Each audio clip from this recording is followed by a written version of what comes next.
La semana pasada, en Génesis 1, hablamos de las características o atributos de Dios, el creador de todo lo que vemos, ¿no?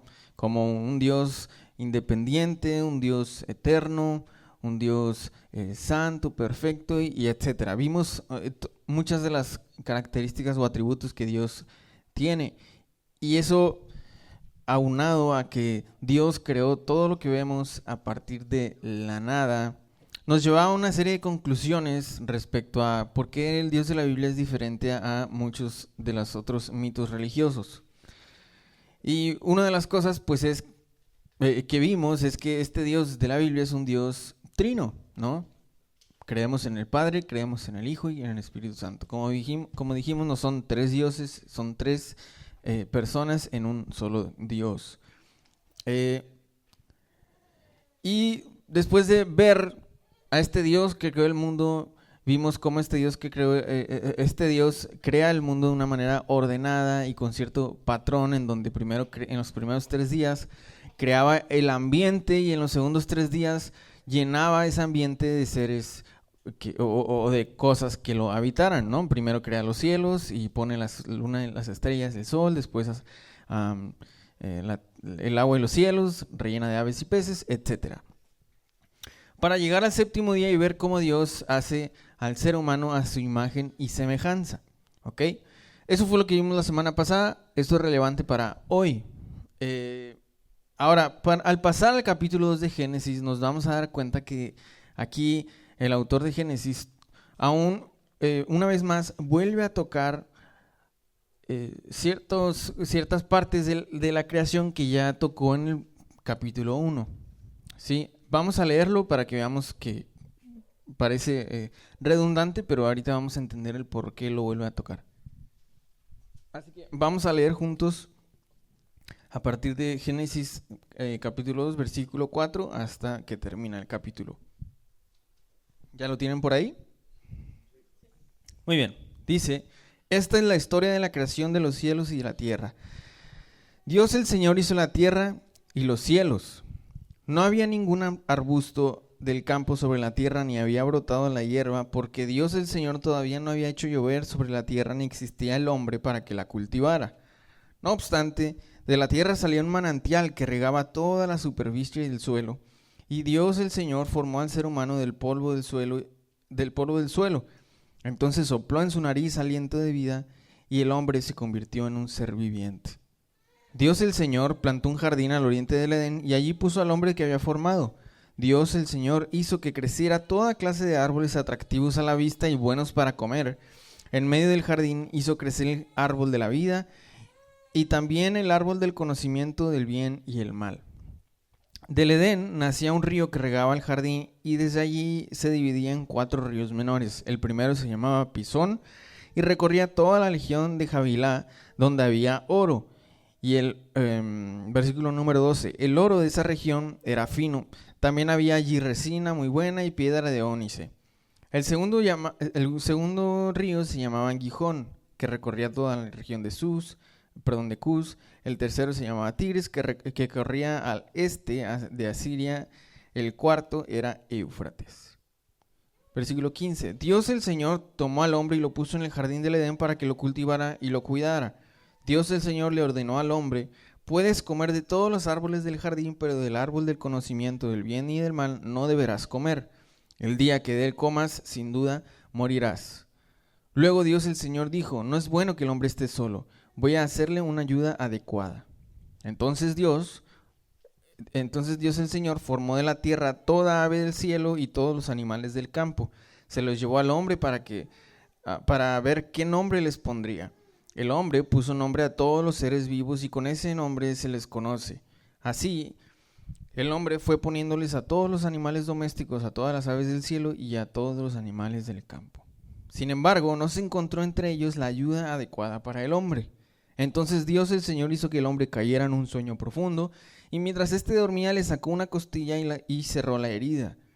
De la costilla que le había quitado al hombre, Dios el Señor hizo una mujer y se la presentó al hombre, el cual exclamó: esta sí es hueso de mis huesos y carne de mi carne. Se llamará mujer, porque del hombre fue sacada.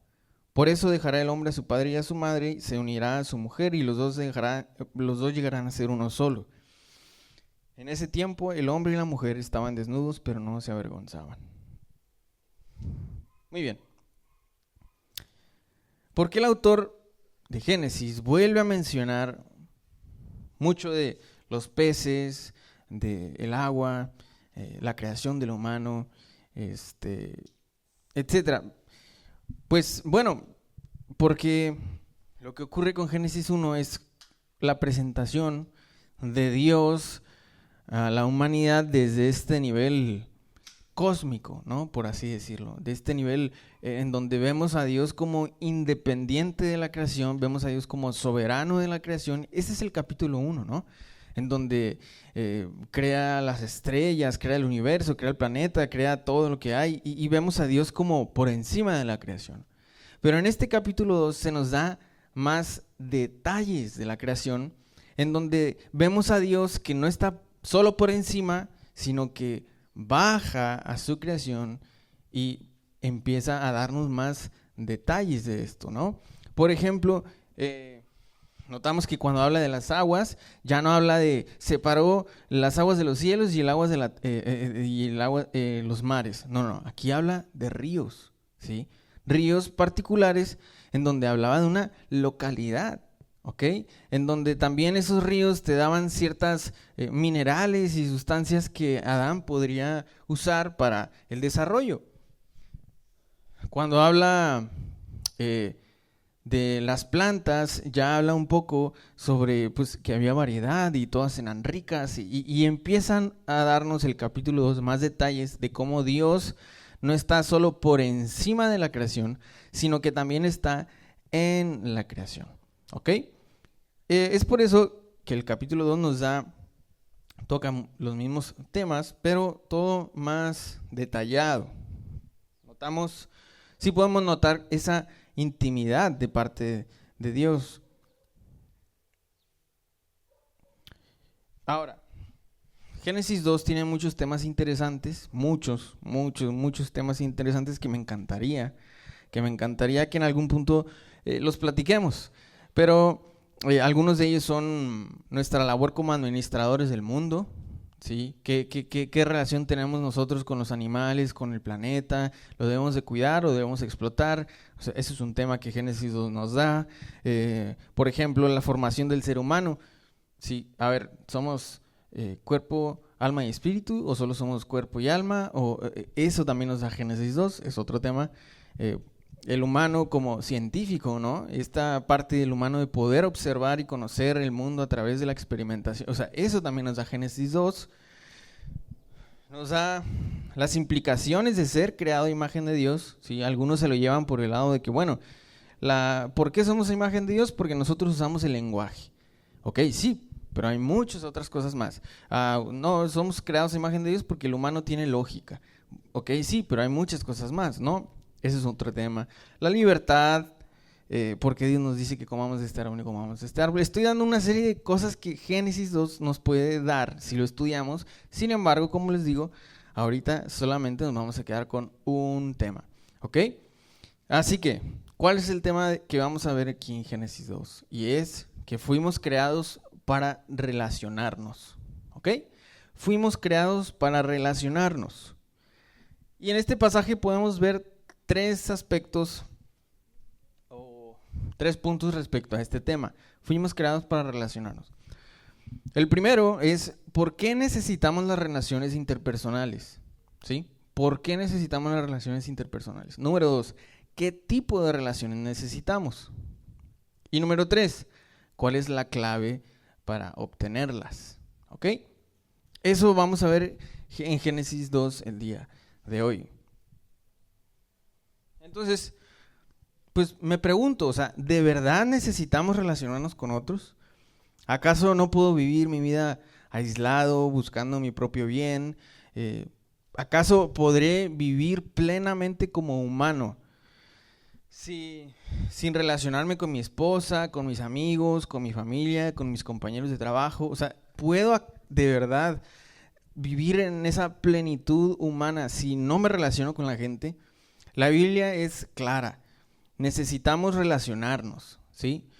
Es una necesidad, es decir, hay un vacío y algo falta en nuestra humanidad si no nos relacionamos. ¿Por qué?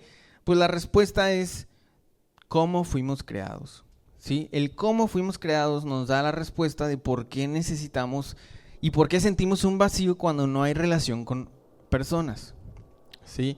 Y como vimos la semana pasada, Dios cuando estaba creando todo, lo creó a través del poder de su palabra.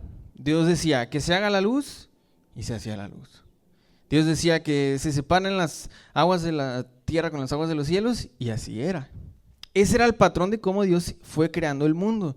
Pero llega un momento en donde Dios dice, llega un momento en donde va a hacer al humano y no dice que se haga el humano. Dios dice, hagamos al humano a nuestra imagen y semejanza. ¿Ok? Dice, hagamos. Y esto habla, como vimos la semana pasada, de la Trinidad de Dios, ¿sí? Recordemos que Dios creó el mundo por el perfecto amor y la gloria que se tenía entre el Padre, Hijo y Espíritu Santo, ¿no? Fue gracias a que había, eso es lo que vimos la semana pasada, fue gracias a esta comunión perfecta que brotó, de la que brotó toda la creación. No vemos a un Dios solitario que crea a los humanos para poder platicar con alguien, ¿sí? No es la cosa así. Los dioses de otros mitos religiosos ven el amor y las relaciones como algo completamente secundario. De hecho, ven a su creación como algo que pueden utilizar en el sentido de explotar, en el sentido de controlar, solamente para su conveniencia, ¿no? Y aquí no, el Dios de la Biblia no es así. El amor y la comunidad no es algo que Él llega a conocer, sino es algo que Él es, ¿ok? El amor y la comunidad es algo que Él es, está dentro de su ser, del Dios de la Biblia, ¿ok? Entonces, es por eso que fuimos creados por este Dios que no es...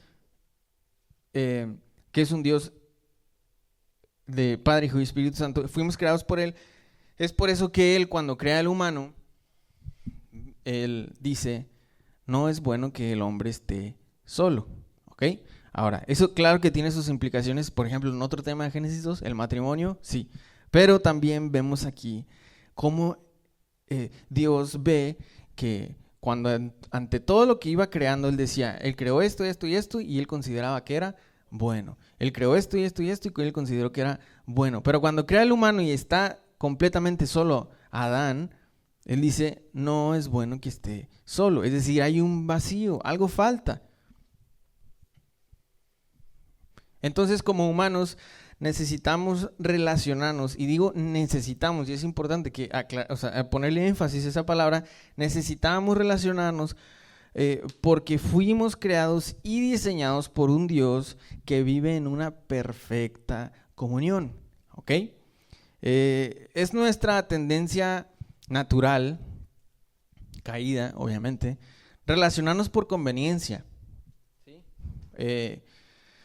Relacionarnos con alguien y verlo como una conexión, ¿sí? Una conexión entre comillas en donde digo, yo quisiera ese tipo de trabajo, pero para tener ese tipo de trabajo necesito conectarme con ese tipo de gente. Y ves la relación como un medio para lograr un fin que es tener un mejor trabajo, ¿no? O, por ejemplo, está haciendo mucha calor y yo sé que esa persona tiene alberca en su casa.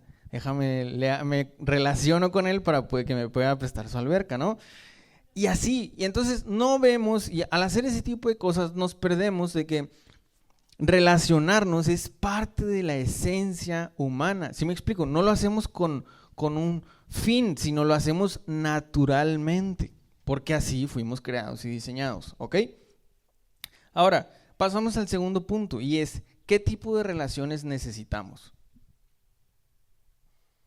¿Qué tipo de relaciones necesitamos? Ya vimos que necesitamos, ok, pero ¿y qué tipo de relaciones? La primera que nos deja ver Génesis 2 es que necesitamos una relación con Dios, ¿ok? Necesitamos relacionarnos con Dios. Y quisiera que contemplemos un poquito lo hermoso de eso, porque hablamos de este Dios que es perfecto, eterno, etcétera. Todo eso que vimos de Dios, ¿no? Lo de la semana pasada, que es amor, es bondadoso, tiene gracia, es pleno, es bello, es perfecto, etcétera. Ok, ese Dios, al crearnos, nos invita a participar de su perfección, de su amor, de su bondad, de su sabiduría, de su conocimiento. Nos invita a participar de eso. Él decide crearnos y compartir su perfección con nosotros, ¿sí? Entonces, ¿qué implicaciones tiene que cuando Dios crea al ser humano y dice, son a mi imagen y semejanza? ¿Qué implicaciones tiene? Bueno, para descubrir eso necesitamos conocerlo a Él, ¿ok? Conocerlo a Él para conocernos a nosotros mismos. Cuando vemos que Dios en su palabra y en su creación demuestra amor, demuestra misericordia, nosotros nos vemos reflejados en eso en cierta forma, ¿sí? Obviamente no somos Dios, pero sí podemos ver esas similitudes o semejanzas ante su carácter y sus atributos y en cuanto a nuestras acciones y nuestras actitudes, ¿no? Por ejemplo, está esto del conocimiento, ¿no? En la Biblia se habla de renovar el conocimiento y es en cuanto a empezar a ver las cosas como Dios las ve. Y esa es una capacidad que Dios nos da como humanos y no al resto de la creación, solamente como humanos podemos llegar a empezar a ver la vida y toda la creación como Dios la ve, ¿no? Eso es a través de conocer su palabra. Y en cuanto a nuestra moralidad, la Biblia habla que seamos como Cristo, ¿no? Cristo, al buscar imitar a Cristo, empezamos a acomodar nuestra moralidad a su carácter. Y una vez más, vemos esa semejanza, vemos esa imagen en donde al conocer a Dios podemos llegar a conocernos nosotros mismos. Entonces, por eso y muchas cosas más, Dios nos invita a relacionarnos con Él. Entonces, necesitamos relacionarnos con Dios. Esa es la primera relación que necesitamos. Número 2, necesitamos relacionarnos con otros humanos, ¿ok? Necesitamos relacionarnos con otros humanos. Vamos a ver este panorama. Adán tenía todo en el Edén. Era un paraíso.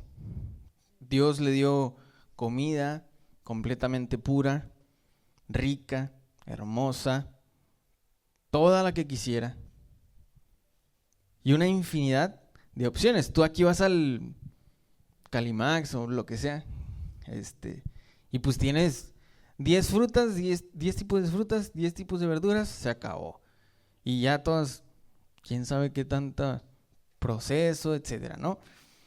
Y en ese sentido Adán no, Adán tenía una infinidad de opciones en frutas, verduras, recién hechas, recién riquísimas, hermosas, etcétera, ¿no? Dios le dio comida. Dios le dio poder, ¿sí? Como administrador de toda la creación. Necesitamos como humanos también tener ese poder sobre nosotros mismos. Quiero decir, es una necesidad y Dios la suple. Dios le suple y le da influencia sobre la creación. ¿Qué más le dio Dios? Dios le dio, pues, sus amigos, los animales. Sí, a muchos a mí personalmente no, pero a muchos de ustedes sí, pues los perros, etcétera. O sea, son una alegría para el ser humano, ¿no?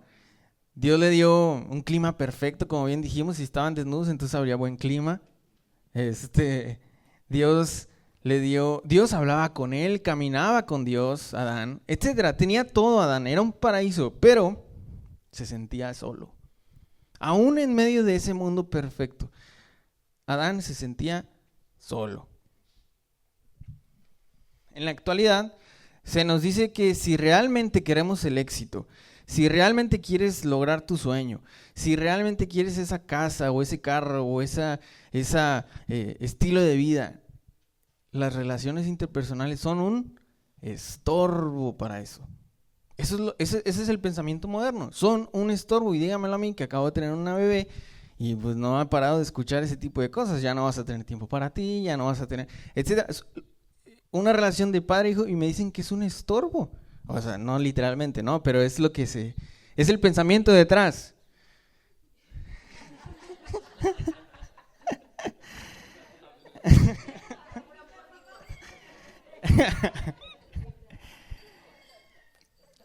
Es lo que digo, o sea, vean de lo que nos perdemos por llegar a pensar eso, ¿sí?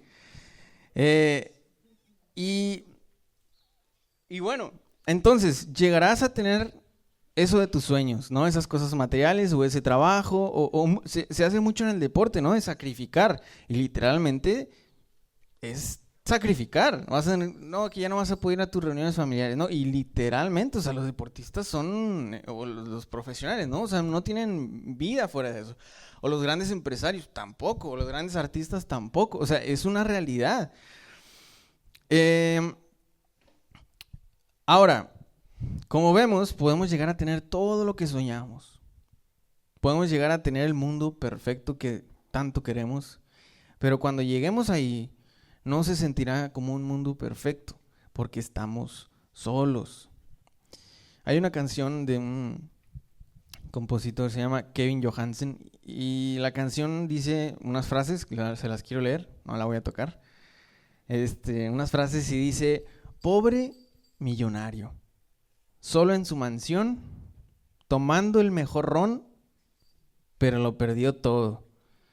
¿Cuánto hay que pagar por tanta soledad?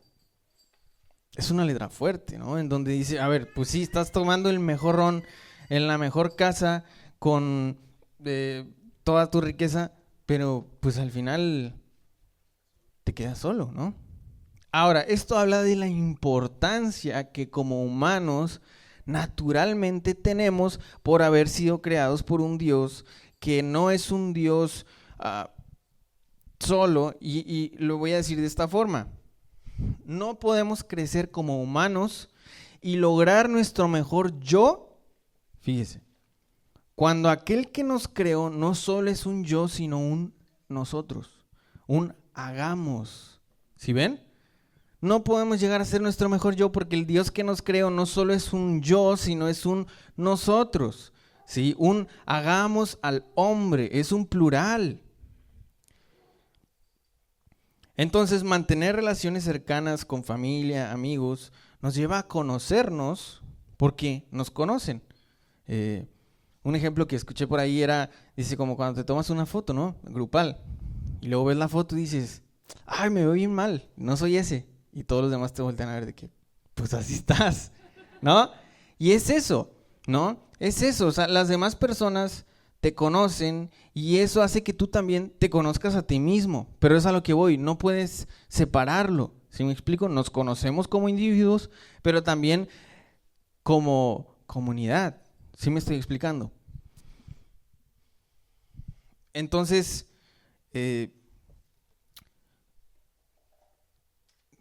si no hay una relación cercana, ¿cómo sé que tengo que trabajar en mi búsqueda constante de dominio propio, por ejemplo, ¿no? O sea, si yo no tengo una relación cercana, ¿cómo sé que tengo que trabajar en tener control de mi enojo? O tener control de mi ofensa y de mis palabras. ¿Cómo sé? ¿Sí? Sí, por otro lado, también hablando de las virtudes. ¿Cómo voy a descubrir que naturalmente vengo con ciertas facilidades y dones, como un amor intenso por el necesitado, si nunca en mi vida conocí a un necesitado? ¿Sí me estoy explicando? No puedes crecer en tu humanidad, no puedes conocerte siquiera si estás solo. Entonces, la segunda era, necesitamos relacionarnos con otros humanos. Y la tercera relación que necesitamos es que cuando Dios...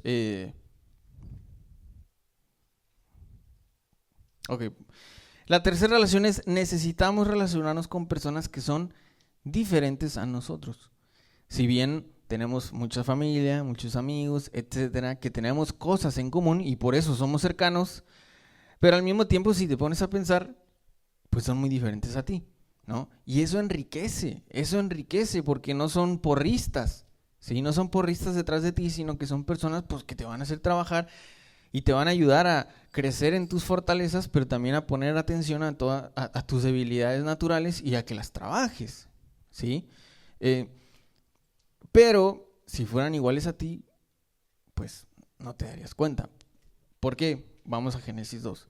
Cuando Dios suple la necesidad de Adán para que ya no estuviera solo, Dios no le da un nombre idéntico a él, ¿sí?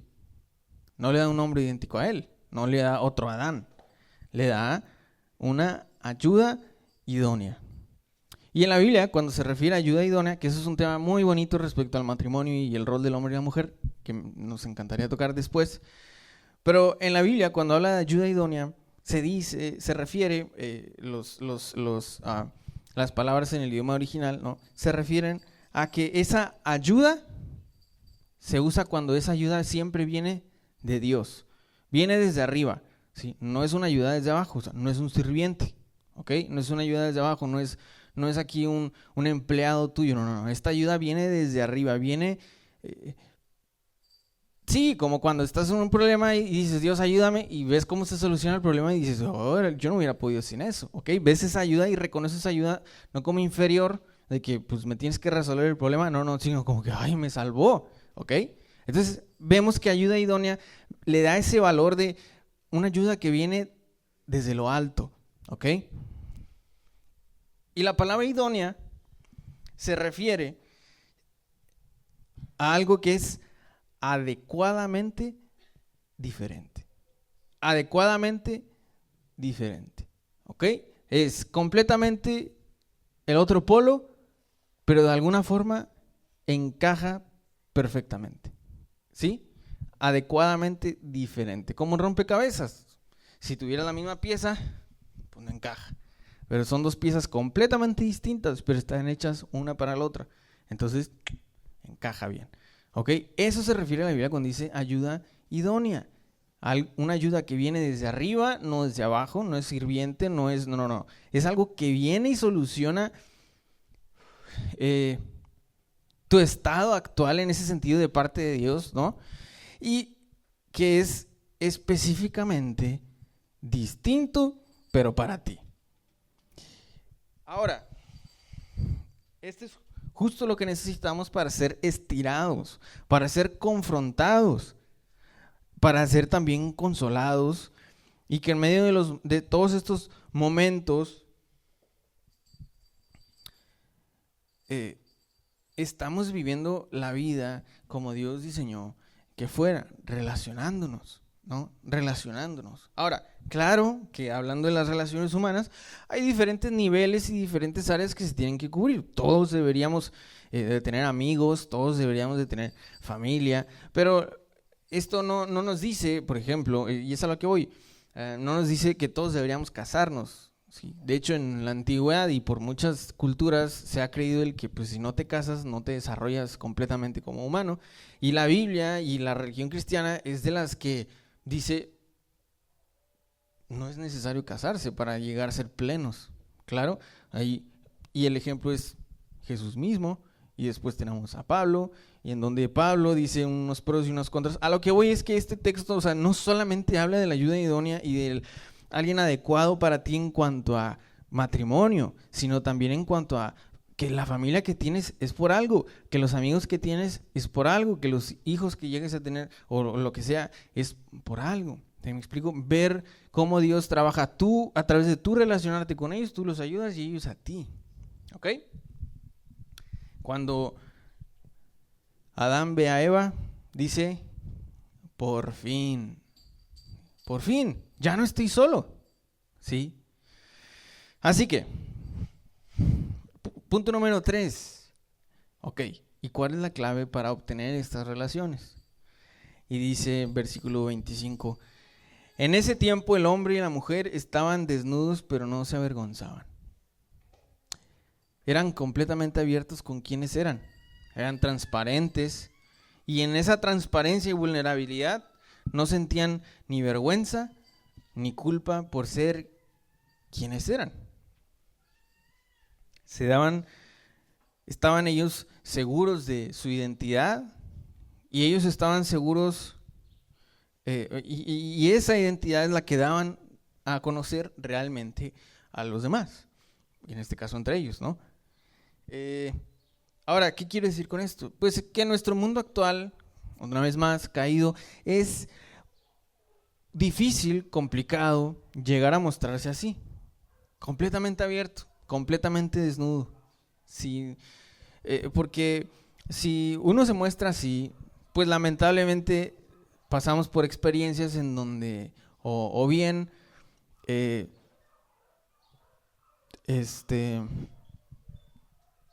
si nos mostramos como realmente somos, podemos sufrir rechazo, ¿no? Y pues entonces para poder ganar el amor necesitamos pues que esconder unas cosas, fingir, para poder ganar esa aceptación. Es triste. Y cuando realmente podemos mostrar quiénes somos, no lo hacemos sin vergüenza y sin temor, ¿sí? Ok, hayas la valentía y dices, a ver, yo soy así, este es mi temperamento, esta es mi forma de ser y me voy a mostrar. Pues sí, pero te muestras y después de la reunión, si estás como, oh, no sé si caí bien, no sé si, etcétera. ¿Sí me estoy explicando? O sea, hay algo que nos hace el que aunque decidas, ok, no voy a ser ningún hipócrita, me voy a mostrar, aún así lo haces con temor y con vergüenza. Entonces, ¿por qué esto es importante? Cuando alguien te conoce realmente y decide amarte, es maravilloso. Que alguien te conozca con todas tus virtudes, pero también con todos tus defectos y decide amarte, es algo hermoso. Pero también, cuando alguien te conoce con todas tus virtudes y todos tus defectos y decide rechazarte, también duele muchísimo. Nos derrumba. Ahora, ante esta realidad dolorosa y cruda, ¿qué nos queda por hacer? Nos encerramos en nuestras casas, no nos relacionamos con nadie por temor al rechazo o a la burla o que nos lastimen. O por otro lado, tomamos la fuerza y logramos ser aquellos que con su seguridad, van a ser los que van a ofender al otro y hacer sentir incómodo. ¿Cuál de los dos nos vamos? ¿Cuál es la mejor? ¿Sí? ¿Nos aislamos o bien tomamos la fuerza para salir y no me importa lo que pienses? ¿Sí? Y empiezas a aplastar los sentimientos y la identidad de los demás, ¿sí? Pero ninguna de las dos nos llena. Entonces, ¿qué nos queda por hacer? Bueno, podemos ir a Dios y mostrarnos plenamente y realmente como somos. Mostrarnos desnudos, transparentes, vulnerables y recibir su infinito amor y cobijo. Y esto es gracias a que Jesús murió en la cruz desnudo, ¿sí? Desnudo por nosotros. Él sufrió la vergüenza, Él sufrió el rechazo, Él sufrió el odio, la humillación, por ser transparente en sus intenciones para el mundo. Si vemos, Jesús vino y dijo, este soy yo soy el Hijo de Dios y vengo a salvar lo que se había perdido. Fue claro y transparente con Él, amó a personas que en la sociedad no eran rechazados, y etcétera. Y vemos cómo Jesús fue fiel a quién era Él y se mostró tal y como. ¿Y qué le causó? Pues que la gente lo rechazara, lo humilló, etcétera, etcétera. Y fue Jesús quien recibió esa humillación y ese castigo en nuestro lugar. Por eso, gracias a Cristo, podemos vestirnos con lo que Él ganó por nosotros al hacer eso, ¿sí? Podemos nosotros mostrarnos, Señor, esto soy. Así de imperfecto y con un poquito de fortalezas. Esto soy. Y Dios no nos va a decir, pues ya sé que eres eso, pero quítate de aquí. Jamás, jamás. Él nos abraza con su amor. Y al mostrarnos vulnerables y en ese sentido figuradamente desnudos, Dios nos pone su cobija, nos abraza y la Biblia habla que nos reviste de Cristo Jesús. ¿Ok? Lo que Él gana nos lo pone a nosotros y ya no estamos desnudos y ya no somos huérfanos o desamparados. No, no, no. Somos ahora hijos de Dios. ¿Sí vemos? Nos viste como hijos de Dios. Ahora, entender eso, aceptarlo, abrazarlo, creerlo, nos lleva a que podamos ir al mundo, ¿sí? Y podamos mostrarnos como somos, porque ya hemos sido amados y perdonados y sabemos quiénes somos en Dios, en Cristo Jesús. ¿Me estoy explicando? Muy bien. Así que, conclusión, no podemos crecer como humanos y lograr nuestro mejor yo cuando aquel que nos creó no solo es un yo, sino es un nosotros. ¿Sí? Oramos en la vida práctica, oramos y leemos la Biblia como un yo y un Dios en nuestro cuarto, en el baño, etcétera, pero venimos el domingo y lo hacemos como un nosotros. Si vemos esta relación, no es ni un nosotros, porque también, si solo estás con, ok, somos un nosotros y puros amigos y nunca te cultivas tú, pues ¿qué les vas a dar? Pero por otro lado, de nada sirve también que estés cultivando tu individualidad, tu yo, porque Dios también demanda que vayas a un nosotros. ¿Sí me estoy explicando? Y, pues bueno, eso es algo de lo que Génesis 2 nos enseña. Y pues bueno, me gustaría que oremos para terminar.